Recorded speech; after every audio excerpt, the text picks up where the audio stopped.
যে আরাবুল ছেলেটা আমার খুব ভালো লাগে। এর জন্যে এর যত আপাত বিপদ এর পাশে দাঁড়াবো। আমার যত আইএসএফের কর্মী আমার এই গ্রামে আছে 54 আছে এবং সেই আরাবুল ইসলামটাকে এই মুহূর্তে সেই খুশিতে খাওয়া দাওয়ার আয়োজন ভাঙড় বিধানসভাতে। একটা গ্রামের মধ্যে যদি 200 মুরব্বী মানুষ খেয়ে যায়, সিনিয়র সিটিজেন মানে বয়স্ক, তাহলে এখানে টিএমসি বলে কিছু আছে? নেই। শওকত মোল্লারই অস্তিত্ব নেই এখানে। সে শুধু ওই মিডিয়ার সামনে দুটো কথা বলবে আর কয়েকশো পুলিশ বাহিনী নিয়ে ঘুরে বেড়ানো ছাড়া তার কোনো কাজ নেই। আমি মুখ্যমন্ত্রীর কাছে এই বার্তাটা দিতে চাই, এই সেই ভাঙড়, যে ভাঙড় মানুষকে পথ দেখায়।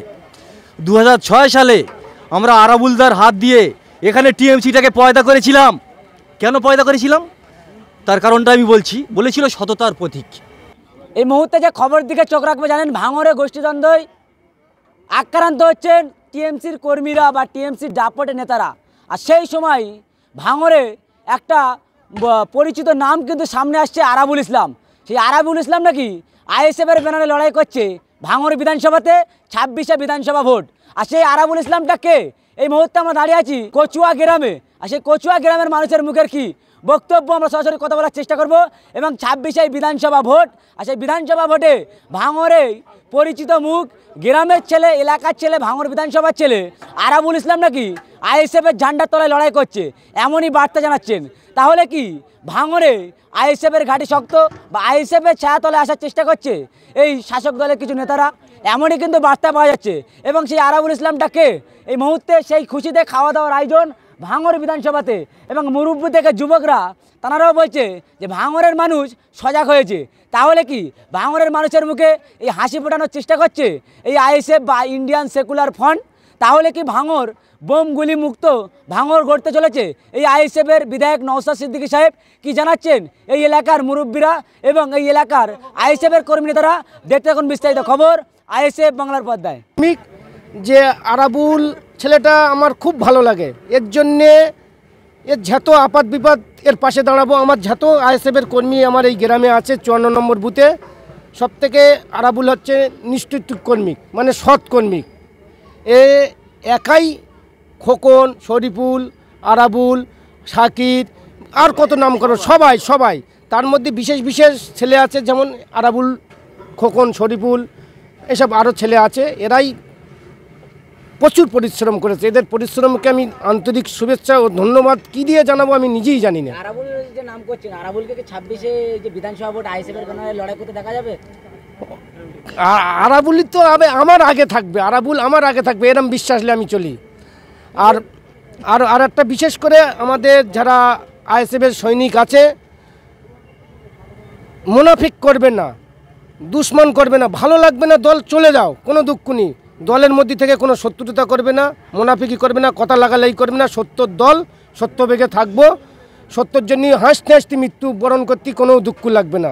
সঠিক ভেবে রয়েছি, সঠিকভাবেই থাকবো। এখানে যত মুরব্বী, 150 মুরব্বী মানুষ সব খেয়ে গেল, মানুষ দাঁড়িয়ে আছে এখনও ওখানে কাতার দিয়ে দেখছেন। এরপরেও আমাদের সেখানে খাওয়া হয়ে গেছে, আবার বসেছে মানুষ। তো এই একটা গ্রামের মধ্যে যদি 200 মুরব্বী মানুষ খেয়ে যায়, সিনিয়র সিটিজেন মানে বয়স্ক, তাহলে এখানে টিএমসি বলে কিছু আছে? তাদের ছেলেপিলেরা তো আছেই, মানে বুড়োরা খেয়ে গেল আগে, ফের মানে ছেলেপিলেরা এখন বসে খাচ্ছে। এখানে টিএমসি বলে কিছু নেই, এটা বলতে পারি। ওসব কিছু নয়, ওদের কি হলো আমরা দেখতে চাই না। আমরা ফাইনালে উঠে বসে আছি খেলবো বলে। এখন একটু বলে নিই, আমরা ফাইনালে উঠে বসে আছি। এখন ওদের মধ্যে লড়াই হচ্ছে, সেমিফাইনাল খেলা, ওরা খেলুক। ওদের খেলা হয়ে গেলে ওদের মধ্যে যে জিতবে তাদের সঙ্গে আমাদের লড়াই। আমরা ফাইনালে খেলবো বলে রেডি হয়ে বসে আছি। আরাবুল, আপনাদের দলে আরাবুল বলে ছেলেটা খেলা করছে বা আইএসএফের ব্যানারে লড়াই করে বলছে, কি বলবেন? কতটা সাহসিকতা আরও বাড়াবে আপনার সহকর্মী বা এলাকার ছেলে? আরাবুল বলে ছেলেটা বহুত সাহসী ছেলে, অ্যাক্টিভ ছেলে, আমাদের একনিষ্ঠ কর্মী। ভাঙড়ের প্রত্যেকটা ছেলে সাহসী। তাহলে একটা কথা আমি বলি আপনাদের মিডিয়া মাধ্যম দিয়ে, আমি মুখ্যমন্ত্রীর কাছে এই বার্তাটা দিতে চাই, এই সেই ভাঙড়, যে ভাঙড় মানুষকে পথ দেখায়। 2006 সালে আমরা আরাবুলদার হাত দিয়ে এখানে টিএমসিটাকে পয়দা করেছিলাম। কেন পয়দা করেছিলাম তার কারণটা আমি বলেছিল সততার প্রতীক। এটা বলেছিল। আর একটা বলেছিল কি, মা মাটি মানুষের সরকার নাকি। সেটা কি দেখলাম? মেরে খাওয়ার সরকার হয়ে গেল। আর সততার প্রতীকটাকে কি দেখছি? মানে উল্টোটা। সততার বলে মানে যেটা বলার নয় সেটা আর কি বলবো। তার কারণে আমরা 2021 সালে সেই টিএমসির যেটা আমরা গাছ পুঁতেছিলাম ভাঙড়ে 2006 সালে, আর 11 সালে মুখ্যমন্ত্রী হয়েছিল মমতা ব্যানার্জি, ভালো করে মনে করে দেখুন তো। এই ভাঙড় আপনাকে ফার্স্ট জিতিয়েছিল, এটা মনে করে দেখেন। 6 সালে আমরা জিতিয়েছি আরাবুলদার হাত দিয়ে গাছ পুঁতেছিলাম। সেই শিকড় 11 সালের মধ্যে সারা বাংলা ছড়িয়ে মুখ্যমন্ত্রী হয়েছিল এককভাবে। তো সেই শিকড়টাকে আমরা কিন্তু উপড়ে ফেলেছি 2021 সালে। এটাও মুখ্যমন্ত্রী শুনে রাখুক, আমি আপনাদের মাধ্যম দিয়ে বলছি। 2021 সালে আমরা সেই শিকড়টাকে পুরো উপড়ে ফেলে এখানে ভাইজানের হাত দিয়ে যে আইএসএফের শিকড়টা আমরা লাগিয়েছিলাম, সেই শিকড়টা কিন্তু এই গাছটা খালি ভাঙড়ে আর নেই, গোটা বাংলাতে এখন এই শিকড় চলে গেছে। সেটা হাড়ে হাড়ে টের পাচ্ছে মুখ্যমন্ত্রী, ঘুম হারাম হয়ে গেছে। এটা বলে রাখতে চাই, আমরা ভাঙড়ের মানুষ, আমরা শান্তি চাই, আমরা সার্বিক উন্নয়ন চাই। ভাঙড়ে নাকি আইএসএফের কোনো অস্তিত্ব নেই, চালতে বেড়াতে নাকি সেভাবে আইএসএফের কোনো প্রভাব নেই গো, এমনই অভিযোগ করছিল শওকত মোল্লা। এই সমস্ত অভিযোগের কোনো ভিত্তি নেই। শওকত মোল্লারই অস্তিত্ব নেই এখানে। সে শুধু ওই মিডিয়ার সামনে দুটো কথা বলবে আর কয়েকশো পুলিশ বাহিনী নিয়ে ঘুরে বেড়ানো ছাড়া তার কোনো কাজ নেই। কি বলবেন, এই চালতাবেড়িয়া গ্রামে কি আইএসএফ এই যে বিধানসভা 26-এ জিতবে? ইনশাআল্লাহ এখানে বিপুল ভোটে জয়ী হবে আইএসএফ।